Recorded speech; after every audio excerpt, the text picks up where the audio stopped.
L'astronomie est la science qui nous a permis de mieux comprendre l'histoire des planètes et des étoiles, notamment celle de la Terre et du système solaire. Et pouvoir étudier l'espace à partir d'un poste avancé situé en dehors de notre atmosphère a longtemps été le rêve des astronomes et des scientifiques. Or, dans la deuxième moitié du XXe siècle, ce rêve est devenu réalité. Les télescopes et observatoires spatiaux ont en effet apporté un regard nouveau sur l'univers, et des sondes ont pu photographier et analyser les planètes de notre système solaire. Sondes et télescopes spatiaux ont ainsi fait franchir à la science l'ultime frontière, celle du globe terrestre. Ignition sequence start. Reporting from London, another German V2 missile has struck the city. We choose to go to the moon.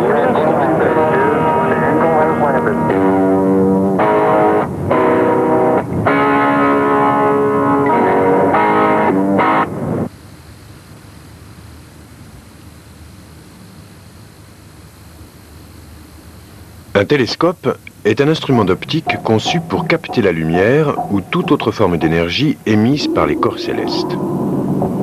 Le premier du genre a été construit aux Pays-Bas au début du XVIIe siècle. Voici comment l'invention était décrite dans le brevet. Un instrument pour voir les choses éloignées, comme si elles étaient à proximité. Les premiers télescopes focalisaient la lumière renvoyée par un objet éloigné grâce à au moins 2 lentilles. Les lunettes de ce type sont appelées des réfracteurs. Au XVIIe siècle toujours, Isaac Newton mit au point un télescope doté d'un miroir concave pour concentrer la lumière émise par un objet vers un point focal. Un oculaire, ou lentille, permettait ensuite d'élargir cette lumière concentrée. Les télescopes de ce genre s'appellent des réflecteurs. Au fil des siècles, le réflecteur de Newton ne cessa d'évoluer et de s'améliorer. Celui-ci est pourvu d'un miroir secondaire convexe, qui concentre l'image du miroir primaire de plus grande taille vers une caméra placée à la base de l'appareil. Avant la mise au point du télescope, les découvertes scientifiques se faisaient uniquement grâce aux observations sensorielles des savants. Le télescope est en fait la première invention qui a permis à l'homme d'élargir sa perception du monde. Il a inauguré l'avènement des instruments d'observation et marqué le début d'un nouvel âge scientifique.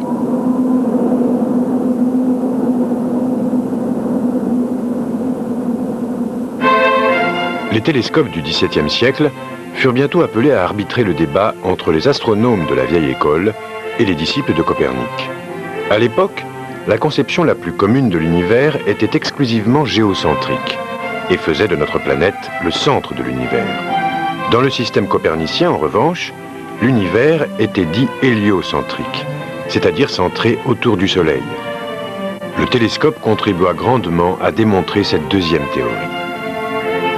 En 1609, Galilée, à l'aide d'un télescope réfracteur de son invention, commença à étudier le ciel nocturne. Il fut le premier à observer les lunes autour de Jupiter et les montagnes de notre Lune. Fin 1610, il avait déjà noté les phases de Vénus. Se fondant sur ses travaux, Galilée publia un ouvrage où il soutenait la théorie copernicienne, ce qui lui valut d'être condamné.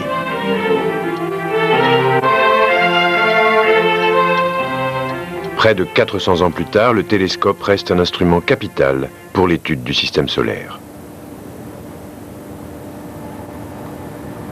Il a petit à petit permis de dresser la carte des planètes et des étoiles lointaines.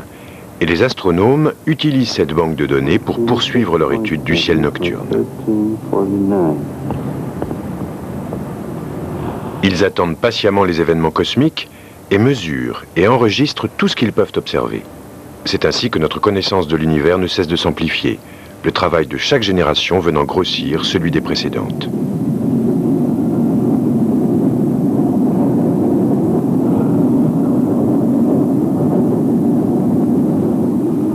Mais en plus de l'héritage de leurs prédécesseurs, les astronomes d'aujourd'hui bénéficient de la technologie du XXe siècle. Les télescopes sont de plus en plus gros et puissants. Et on a également vu apparaître des radiotélescopes, qui mesurent les ondes radio circulant dans l'espace et les ordinateurs capables de traiter l'ensemble de ces données. Il est loin le temps où l'on pensait que la Terre était plate et située au centre de l'univers, et que les étoiles n'étaient que de petits points lumineux dans l'obscurité spatiale. Cependant, les télescopes terrestres et les scientifiques qui les utilisent ont eux aussi leurs limites. L'atmosphère terrestre déforme la lumière qui nous vient de l'espace, faisant varier son intensité et provoquant un scintillement des étoiles.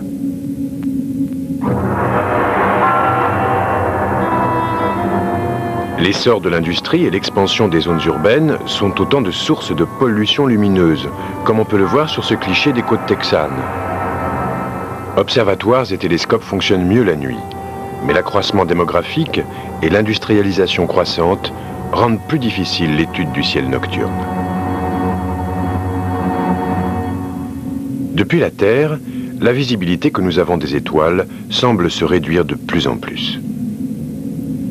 Pourtant, notre compréhension de l'espace s'améliore, car au cours des 50 dernières années, grâce notamment à la propulsion par fusée, sondes et télescopes spatiaux ont rendu possible l'exploration de l'espace extra-atmosphérique. Sondes et observatoires permettent ainsi à l'homme d'étudier l'espace depuis l'orbite terrestre et de plus loin encore.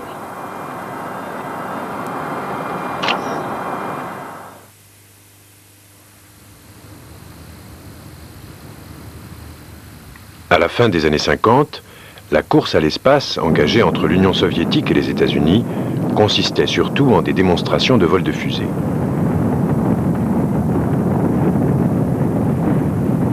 Les premiers engins spatiaux dépassaient à peine les confins de notre atmosphère.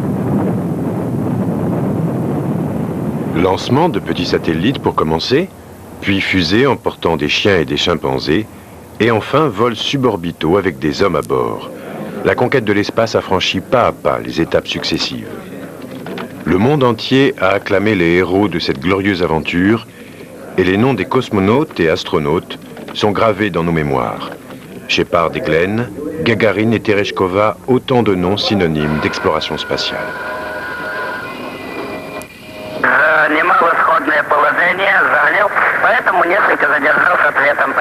Roger, we're programming and roll okay. A little bumpy along about here. Roger, reading you loud and clear. Roger, coming into IQ a little bit. Had a little contrail. Mais les mêmes visionnaires qui ont rendu ces exploits possibles avaient également en tête d'autres applications pour la propulsion par fusée. Entre autres, l'idée de placer un télescope en dehors de l'atmosphère terrestre.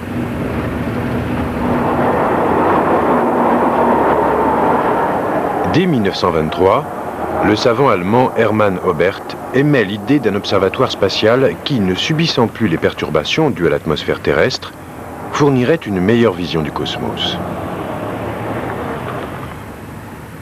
Au début des années 60, l'Académie des sciences américaines demande à ce que la mise au point d'un télescope orbital soit ajoutée à la liste des objectifs de la toute nouvelle NASA. Et en 1962, les Britanniques lancent le premier satellite astronomique. Baptisé Ariel, il doit permettre d'étudier les radiations solaires, les rayons X et les ultraviolets. 4 ans plus tard, les Américains emboîtent le pas aux Britanniques en lançant leur observatoire astronomique orbital, l'OAO. Des satellites emportent en orbite terrestre différents télescopes conçus pour l'observation en rayonnement ultraviolet. OAO 1 s'envole en avril 1966. Mais 3 jours après sa mise en orbite, ses batteries rendent l'âme, mettant un terme à la mission. Un deuxième OAO est lancé en décembre 1968. Ces instruments embarqués analysent les ultraviolets d'au moins 1200 corps célestes, planètes, amas d'étoiles, galaxies et comètes. En plus des ultraviolets, ils détectent une supernova dans la galaxie d'Andromède. Ce satellite tournera selon une orbite circulaire à 772 km de la Terre jusqu'en janvier 1973. Le troisième lancement OAO est un échec. Le satellite n'atteint même pas l'orbite terrestre. Quant au quatrième, baptisé après coup Copernic, il rejoint l'espace en août 1972. Ces observatoires astronomiques orbitaux sont tous lancés depuis Cap Kennedy, à partir de fusées à 2 étages, Atlas Centaure. Ces fusées constituent la pierre angulaire de la conquête de l'espace. Fabriquées par General Dynamics, leur taux de réussite atteint les 95%, après plus de 35 ans de bons et loyaux services. Ce sont elles notamment qui ont lancé les sondes Pioneer, Mariner et Surveyor.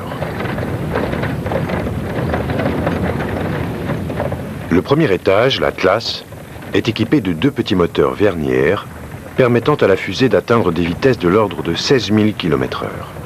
Le deuxième étage, le Centaure D1A, multiplie cette vitesse par 2.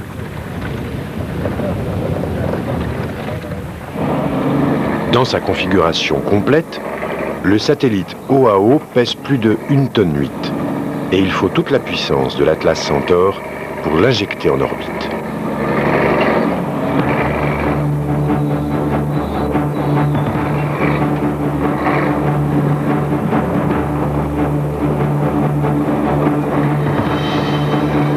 Les satellites OAO sont placés dans une coiffe conçue à cet effet. Une fois l'Atlas Centaure arrivé à son apogée et l'injection en orbite effectuée, la coiffe s'ouvre pour libérer le satellite.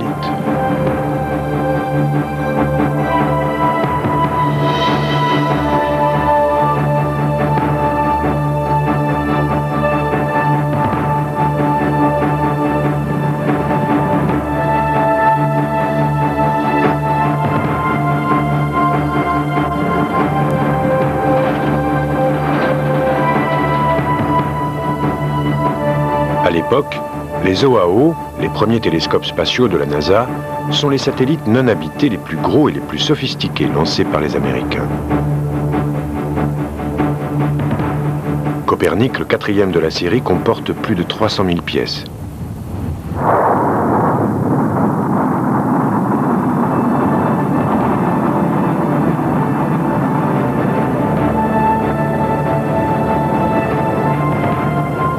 À la fin des années 60, Russes et Américains lancent des satellites sophistiqués et des missions habitées de manière quasi routinière.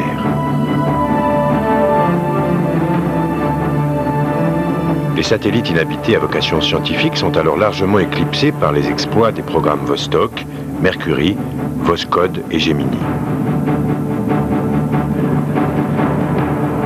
Pourtant, leur héritage est toujours d'actualité grâce à un programme de télescope de grande envergure, Hubble.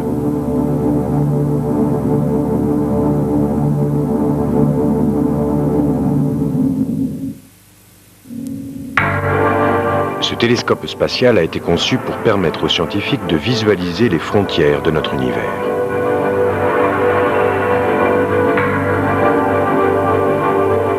En orbite à environ 640 km de la Terre, il n'est gêné ni par les conditions climatiques, ni par les pollutions lumineuses. Il repose sur un système optique de réflexion comparable à celui utilisé par Newton et les autres astronomes du XVIIe siècle. 2 miroirs, l'un concave, l'autre convexe, captent la lumière des corps célestes. « 60 scientifiques venant de 30 centres d'études ont mis au point l'ensemble du système au début des années 70. En 1977, le centre Marshall de la NASA poursuit la conception et entame la construction. Le centre spatial de Goddard met au point le système de guidage au sol et l'instrumentation scientifique. La construction de l'ensemble ne prend pas moins de 8 ans et l'enquête liée à l'explosion de Challenger et les lancements des satellites du département de la Défense retarde son lancement de 5 années supplémentaires.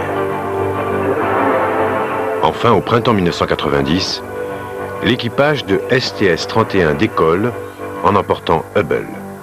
Le commandant Lawrence Shriver, le pilote Charles Bolden, les spécialistes de mission Stephen Hawley, Bruce McCandless et Catherine Sullivan constituent l'équipage de la navette Discovery. Le télescope spatial Hubble tire son nom de l'astrophysicien américain Edwin P. Hubble. Né en 1889, Hubble étudie le droit et l'astronomie. Après une brève carrière de juriste, il se consacre à l'étude du ciel nocturne. En 1917, il décroche un doctorat en astronomie et après avoir combattu pendant la Première Guerre mondiale, rejoint l'observatoire du mont Wilson à Pasadena en Californie. Dès le XVIIIe siècle, les télescopes étaient suffisamment puissants pour observer les taches lumineuses et floues qui peuplent l'univers, les nébuleuses. On se posa alors la question de savoir si ces dernières étaient des univers à part, des galaxies distinctes ou bien des nébuleuses appartenant à notre propre galaxie, la Voie lactée. En 1924, Hubble met fin au débat. À l'aide du télescope de 2,50 m d'ouverture du mont Wilson, il calcule la distance nous séparant d'étoiles situées en bordure de la galaxie d'Andromède. And liftoff of the Space Shuttle Discovery with the Hubble Space Telescope, our window on the universe. L'observation minutieuse de ces étoiles permet à Hubble de mesurer la distance qui nous sépare d'Andromède, prouvant qu'elle se trouve à beaucoup trop d'années-lumière de nous pour appartenir à notre galaxie. L'astronome mesure également la profondeur de l'espace jusqu'à 500 millions d'années-lumière. Il en tire la conclusion que les galaxies s'éloignent de la Terre à des vitesses proportionnelles à leur distance par rapport à notre planète. Ces calculs viennent étayer la théorie selon laquelle notre univers est issu du Big Bang et ne cesse de s'étendre à partir de son point d'origine.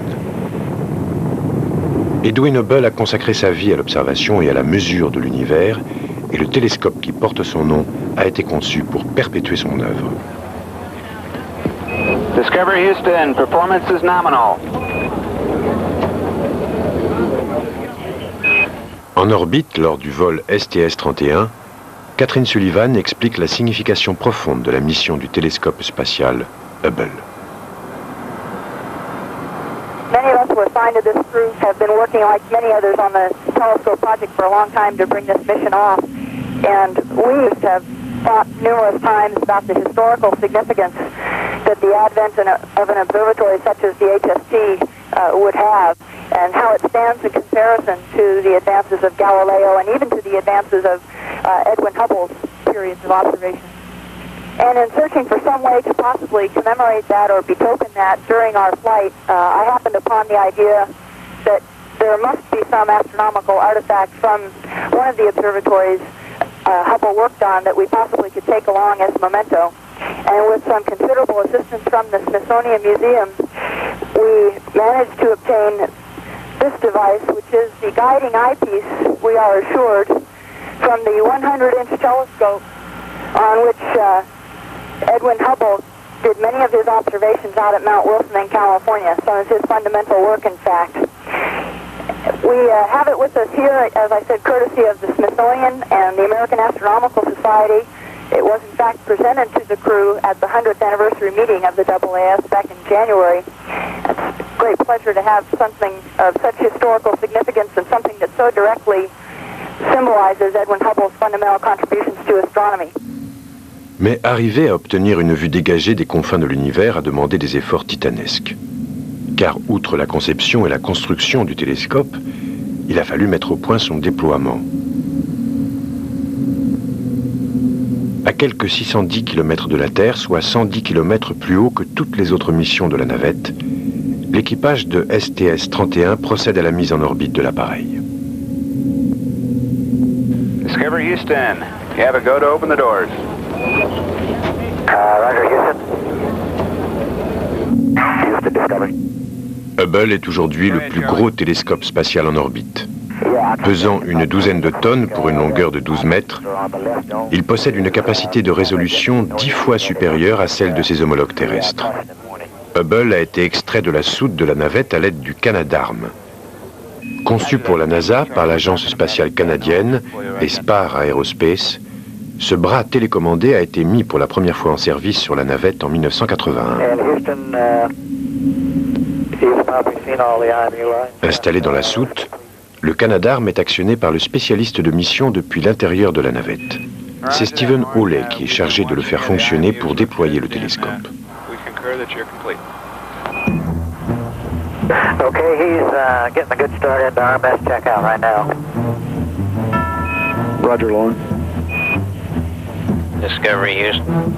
Go ahead, please. You got a go to release the propellers and a go to transfer Hubble to internal power on time.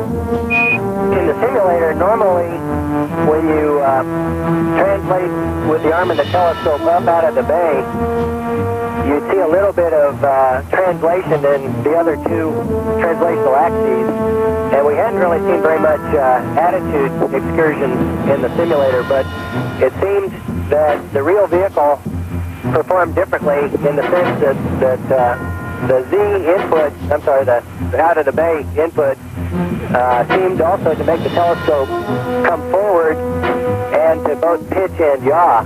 And the reason that's particularly difficult with the telescope is that it's so large that you don't really see anything out the window except the aperture door. And that's not a very good cue to use to try to understand what the orientation of the telescope is. Frontal disconnect. It's firm. Avec maintes précautions, Hawley extrait le télescope de la soute. L'antenne et les panneaux solaires sont déployés alors que Hubble est toujours arrimé à la navette qui assure son alimentation électrique. Le capitaine Charles Bolden maintient Discovery en orbite, tandis que le commandant Shriver supervise le déploiement. Sullivan et McCandless photographient et surveillent sur les moniteurs de contrôle le déroulement des opérations, prêts à intervenir en cas de besoin.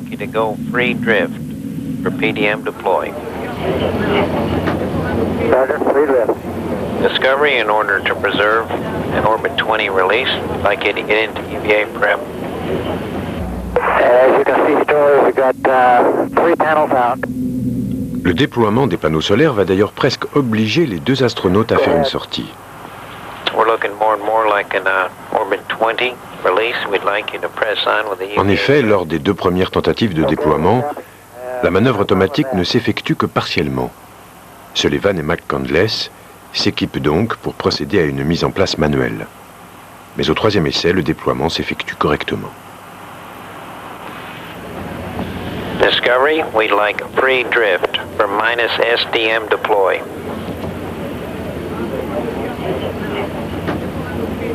Okay, we copy free drift. Okay, we have a go for release and we're going to be a minute late. Au départ, le projet Hubble devait coûter 435 millions de dollars. Mais compte tenu des coûts supplémentaires de stockage et d'entretien des instruments et des composants pendant 5 ans, la facture au jour du lancement s'élève à 1,5 milliard de dollars. We concur, Charlie. Story, I was taking pictures. You want? I may have missed your call. You want to go ahead and do RMS power down so we can get the guys out of the airlock? Is that a firm? Our deployment of the telescope, of course, is just a beginning. As Steve mentioned, it is one of the great observatories, and an observatory is a facility that gets different experiments and different instruments put into it periodically. And over the next 15 to 20 years, there will be other shuttle missions and other shuttle crews that will come up with these different instruments, and will also take care of the wear and tear on the observatory to keep it operational. Once we do have the RMS stowed, then we'll back on EVA. Une fois Hubble déployé, sur Terre, les scientifiques se préparent à admirer la vue. Mais lorsque les premiers clichés arrivent, il est évident que quelque chose ne va pas.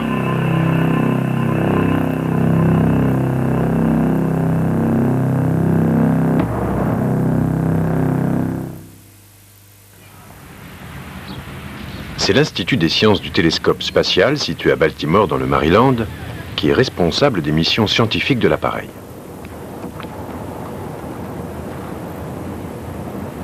Les astronomes du monde entier envoient leurs projets d'observation à l'Institut. Certains sont retenus et planifiés. L'Institut analyse ensuite les données et assure la tenue des archives. Le centre de direction des opérations de Goddard s'occupe, lui, des opérations de maintenance et d'exécution. Ces dernières sont préparées des mois à l'avance, obligeant les astronomes à soumettre leurs propositions le plus tôt possible. Le pointage du télescope se fait par un ensemble d'éléments. Le viseur stellaire permet de diriger le télescope vers les alentours de la cible. Les 3 capteurs de pointage fins repèrent ensuite les étoiles guides. Enfin, des gyroscopes sur le plan focal et les capteurs fournissent les données relatives aux roulis, au tangage et aux lacets qui permettent de maintenir le télescope dans la direction souhaitée. Le déplacement de Hubble se fait par le contrôle du système de pointage. Les renseignements envoyés par le capteur solaire, les gyroscopes et le viseur stellaire sont analysés par l'ordinateur de vol qui gère le système de pointage.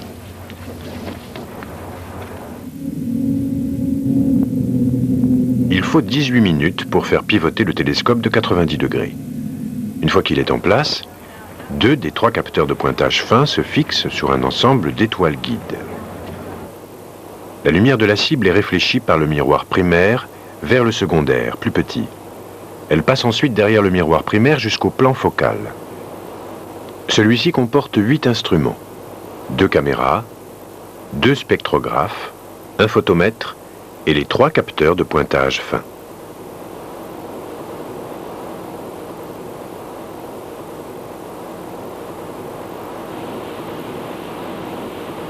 Les caméras enregistrent la lumière et la retransmettent au sol, où elle est visualisée sous forme de photographie.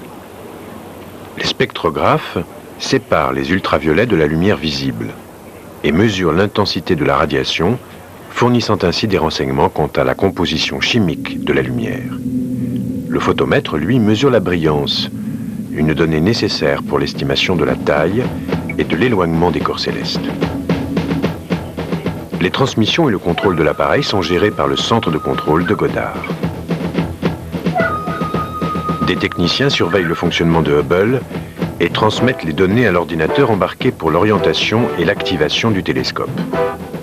Ces instructions partent du centre de Goddard vers les satellites de poursuite et de relais de la NASA, qui les font parvenir au télescope via le réseau satellitaire géré par White Sands au Nouveau-Mexique.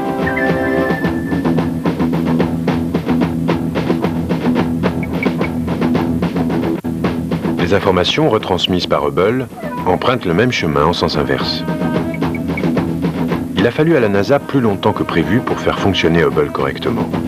Divers problèmes ont fait passer quelques nuits blanches aux techniciens du centre de Goddard, comme les vibrations qui agitaient le télescope chaque fois qu'il entrait ou sortait du champ lumineux du Soleil, ou son incapacité à se diriger vers les étoiles guides.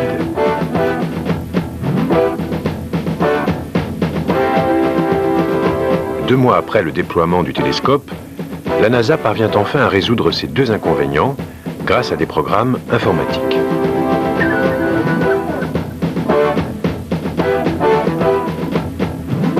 Mais une fois les scientifiques en mesure de pointer Hubble en direction des corps célestes choisis, un nouveau problème apparaît. Les images envoyées par le télescope sont légèrement floues. Le miroir primaire de 2,40 m présente un défaut de fabrication.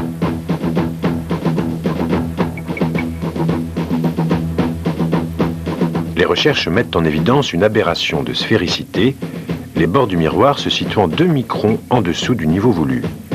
Il faut donc trouver une parade pour que Hubble soit opérationnel.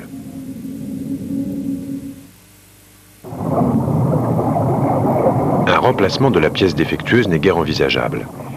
Mais le télescope a été spécifiquement conçu de manière à pouvoir être facilement réparé et amélioré. On met donc au point un système optique correctif, COSTAR, pour pallier le défaut du miroir primaire. Dans ce banc optique, la lumière qui parvient au plan focal passe par un ensemble de miroirs de renvoi pour corriger le défaut. Nombre des systèmes du télescope ont été fabriqués d'un seul tenant pour être facilement remplaçables. En décembre 1993, l'équipage du STS-61 embarque à bord de la navette Endeavour pour une mission de réparation qui doit durer 11 jours. L'équipage, composé du commandant Richard Covey, du pilote Ken Bowersox, du docteur Catherine Turton, de Claude Nicolier, du docteur Jeff Hoffman, ainsi que du responsable de la soute, le docteur Story Musgrave, et du spécialiste de mission Tom Eckers, vol au secours de Hubble.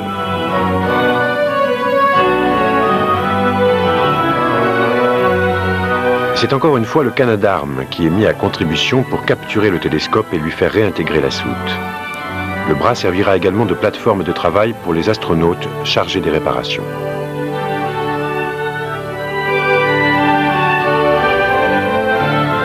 Cinq sorties seront nécessaires pour installer les nouveaux composants.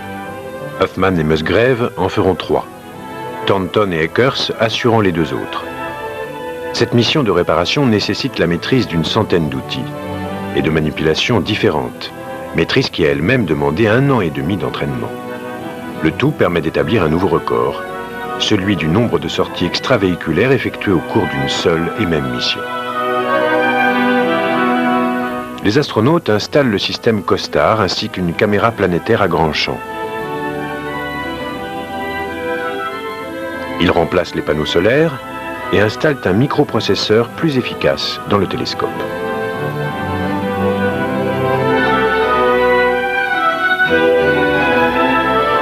Après de longues heures de travail, la révision est terminée.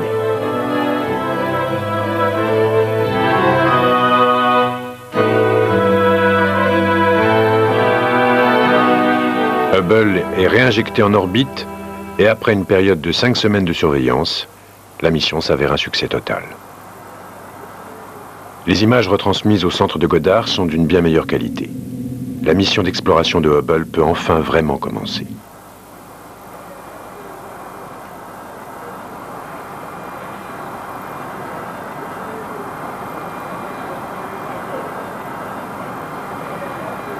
Le télescope capte la présence de corps célestes situés à des milliards d'années-lumière. Il nous permet donc d'observer les origines de notre univers.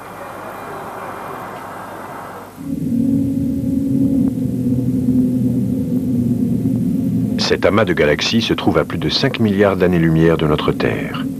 Leur forme indique qu'avec le temps, elles ont fusionné et disparu.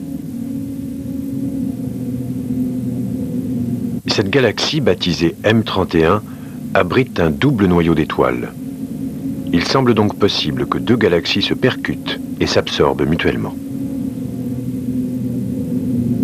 Le X, visible sur ce cliché de la nébuleuse Whirlpool, confirme la présence d'un trou noir dont on avait émis l'hypothèse dans la constellation de la Grande Ourse.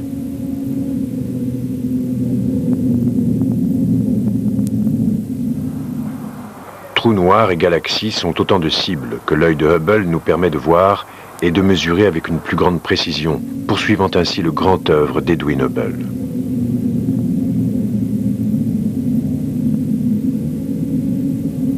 Le télescope, l'instrument le plus ancien pour l'étude des planètes et du système solaire, a été complété grâce à la propulsion par fusée par un autre appareil très utile aux scientifiques.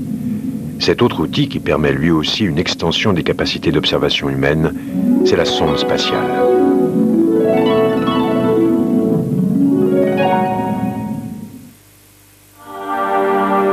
Les premières fusées lancées au début de la course à l'espace entre les États-Unis et l'Union soviétique étaient équipées d'instrumentation scientifique.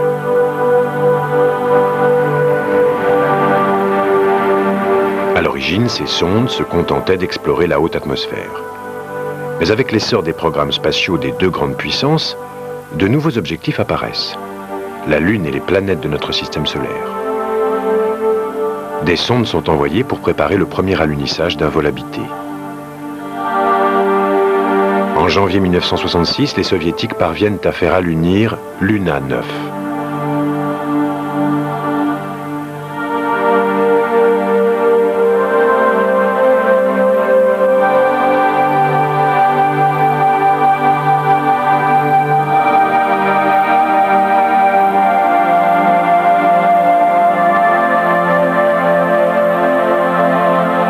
Un peu plus tard, cette même année, Luna 10 est la première à se placer en orbite autour de l'astre lunaire.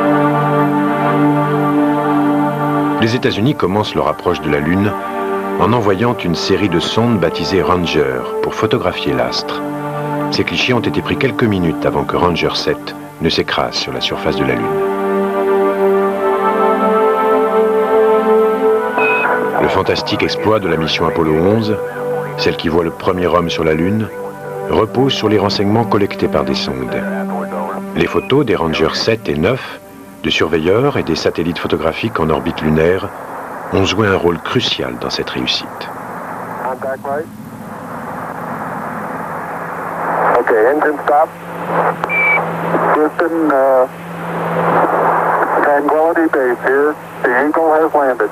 Roger, Tranquility. We copy you on the ground. You got a bunch of guys about to turn blue. We're breathing again. Thanks a lot. Mais les deux superpuissances envoient également des sondes planétaires pour explorer notre système solaire. En 1965 et 1967, les sondes soviétiques Venera 3 et 4 libèrent respectivement le premier engin spatial à atteindre l'atmosphère de Vénus et le premier à transmettre des données relatives à cette atmosphère. Les États-Unis, eux, passent près de Vénus en 1962 avec Mariner 2, tandis que les sondes 3, 4, 8 et 9 de cette même série partent à la découverte de Mars. Mariner 5 passe à moins de 35 000 km de Vénus. Les deux dernières sondes, Mariner, Voyageur 1 et 2, ont pour destination Jupiter et Saturne. Elles emportent toutes deux leur propre système d'alimentation, de propulsion et de transmission. Elles sont lancées en septembre 1977 et atteignent leurs objectifs respectifs plus de 2 ans plus tard.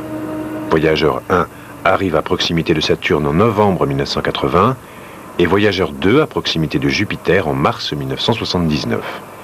Les lanceurs de ces deux sondes sont des fusées Titan 3, dotées de l'étage supérieur d'une Centaure. Le plan de vol de Voyageur 2, qui ne comprenait au départ que des explorations de Jupiter et de Saturne, est modifié en 1981. Uranus et Neptune sont alors rajoutés au programme.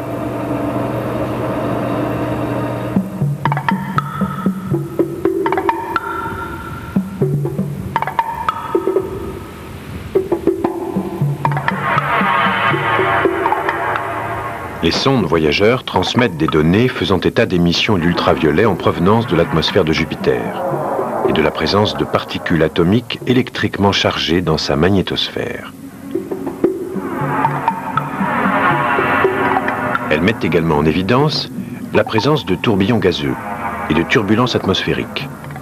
Les lunes de Jupiter sont aussi photographiées et étudiées. Plusieurs de ces satellites s'avèrent être composés de glace, et l'un d'eux révèle une activité volcanique intense.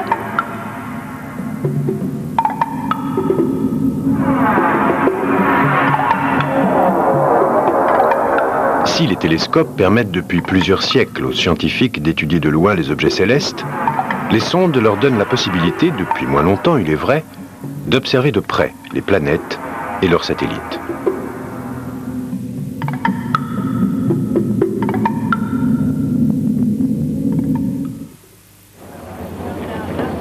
La propulsion par fusée nous a amenés à voir notre Terre différemment et à mieux connaître les autres planètes de notre système solaire. La première sonde spatiale envoyée par une navette s'appelait Magellan, du nom de l'explorateur portugais du XVIe siècle, capitaine du premier navire à avoir accompli le tour du monde. Le 4 mai 1989, cette sonde entame un voyage de 15 mois qui lui fait accomplir une révolution et demie autour du Soleil avant d'arriver à proximité de Vénus le 10 août.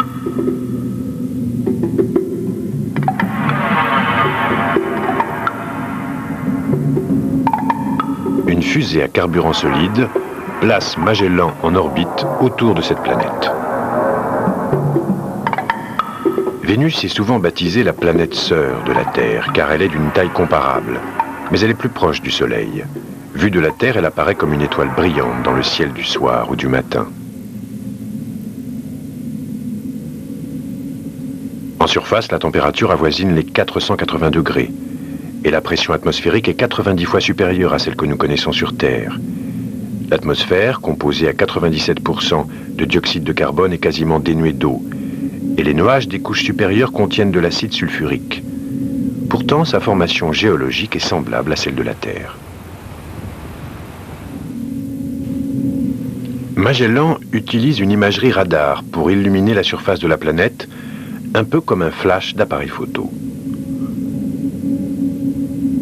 Une antenne de communication à grand gain envoie des millions de pulsations par seconde en direction de Vénus, puis recueille les échos qui lui sont renvoyés par la surface.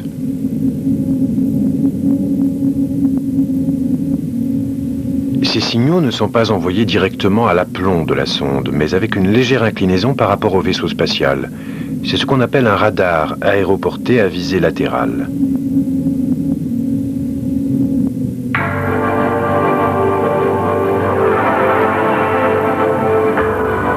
Le système radar de Magellan est également utilisé pour collecter des données altimétriques qui permettent de se faire une idée du relief de la planète. Les signaux sont alors envoyés directement à l'aplomb de la sonde qui mesure le laps de temps écoulé entre l'émission et le retour des signaux.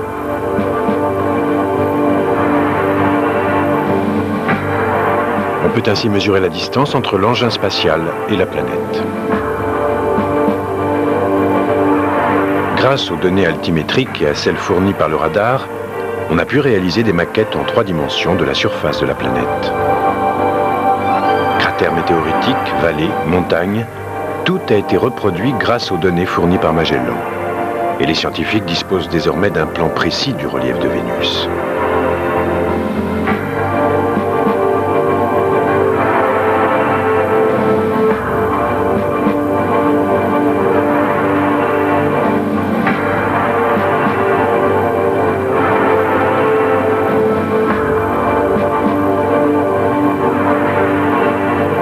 Jupiter, quant à elle, est étudiée plus en détail grâce à la sonde Galilée, conçue pour analyser son atmosphère, ses lunes et sa magnétosphère. Cette sonde tire son nom du savant et astronome qui a découvert les lunes de Jupiter. En octobre 1989, la sonde entame un voyage de 6 ans, larguée par la navette STS-34 Atlantis. En cours de route, Galilée procède à quelques observations de Vénus et de la Terre. Son antenne à grand gain s'avère défectueuse et les transmissions doivent bientôt se faire par l'intermédiaire de l'antenne à faible gain. L'amélioration des logiciels de transmission permettra néanmoins de récupérer environ 70% des données récoltées.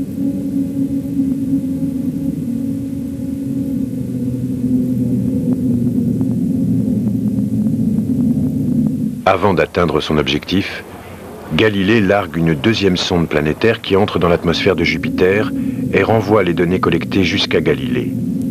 En décembre 1995, l'engin spatial passe au plus près de Io, un des satellites de Jupiter.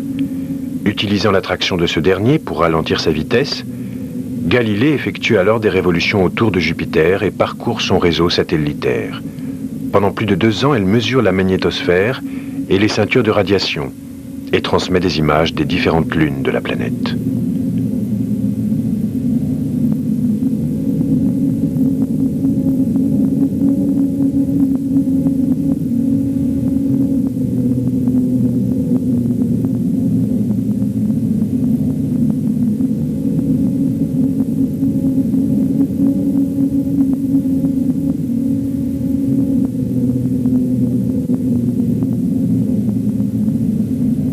Alors que Galilée se dirige vers Jupiter, on prépare une autre sonde, dont la mission est l'exploration de Saturne, à quelques 1,432 milliard de kilomètres de la Terre.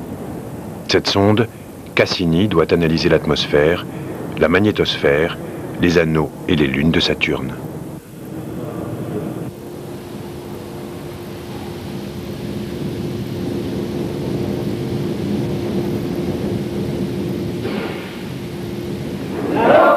Mais les lancements de Galilée et Cassini suscitent bien des protestations car ces engins sont équipés de générateurs fonctionnant au plutonium.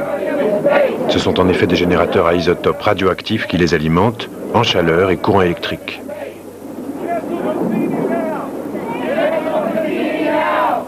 Cassini est lancée à l'automne 1997. Elle atteindra Saturne en 2004 et sera alors la 4e sonde à atteindre cette planète et la première à se livrer à une étude de longue durée.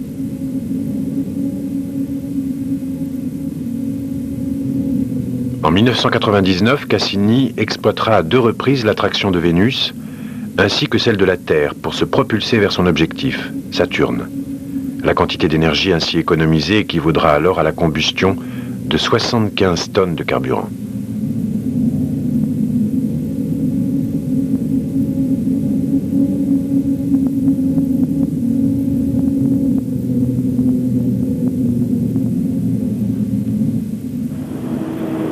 Au rang des objectifs de Cassini figure une étude de la grosse lune de Saturne, Titan. La sonde analysera son atmosphère et grâce à un système radar quasiment identique à celui de Magellan, établira un relevé altimétrique de sa surface.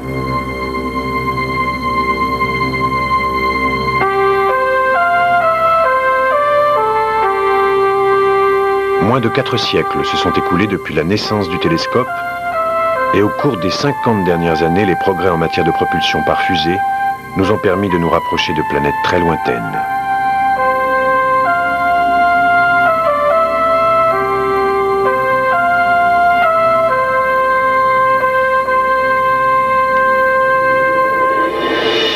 Les sondes planétaires comme Cassini et les télescopes orbitaux comme Hubble offrent aux scientifiques la possibilité d'étudier de plus près les planètes de notre système solaire et les confins de notre univers. Des siècles d'observation des cieux par des astronomes munis d'une lunette ont permis de lever un coin du voile sur les mystères de l'espace. Et au XXe siècle, la propulsion par fusée nous a emmenés plus près des lointaines planètes que nous ne l'aurions imaginé.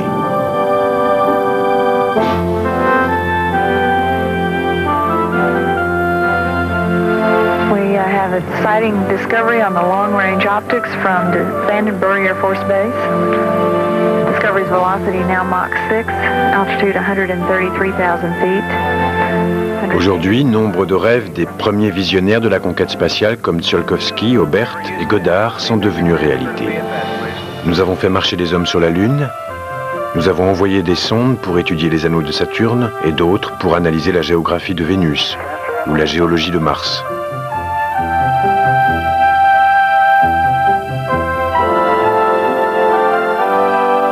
Un véhicule spatial réutilisable emmène des astronautes et des cosmonautes pour qu'ils travaillent en orbite.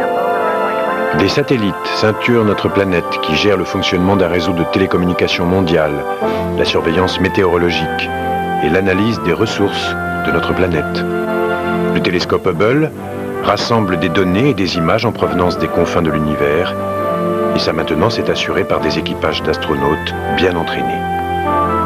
Et tous ces exploits technologiques ont été accomplis en l'espace de 50 petites années.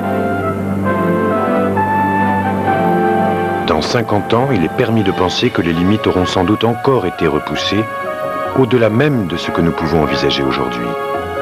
Car il ne fait aucun doute qu'en poursuivant nos efforts, et avec les progrès que nous ne manquerons pas de réaliser, notre compréhension ne pourra que s'améliorer concernant non seulement notre système solaire, mais aussi tout ce qui se trouve au-delà.